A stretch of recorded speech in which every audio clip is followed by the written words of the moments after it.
улуу жараткан өзү уруксат берген жеңилдиктер бар эмеспи? Эгерде сен туруп окуганга күчүң жетпей калса, отуруп оку. Эгерде отуруп окуганга күчүң жетпесе, жатып алып оку.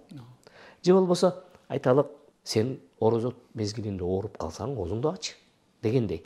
Же дааратка суу алганга сага суук болуп же ооруп калсаң, таямым ал дегендей.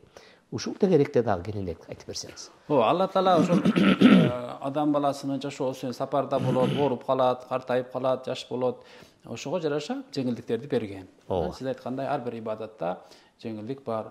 Мисалга ажыга аттансаң, мисалга жолдо согуш болуп атса, акчаң жетпесе, карызың көп болсо барбай эле кой. Сага парз эмес. Бирөөнү ооруну карап отурган болсоң, же бир жерде кароол болсоң, жума намазга барбай эле кой, үйүңдө эле оку. Зекетти берсең, нисапка жеткенден кийин бер. Зекетти берсең, нисапка жеткенден кийин бер. Кечегинде катуу суук болуп аткан болсо, адам кичине өзү ооруп турган болсо, сасык тумоо болсо, жумага барбай эле кой, үйүндө оку, пешин оку дегендей. Сапарга чыксаң, 2 рекет намаз оку. Масыны кийип алып, бир жумага чейин, бир күнгө чейин масык тартып жүрө бер. Деген сыяктуу жеңилдиктерди Алла Таала берген.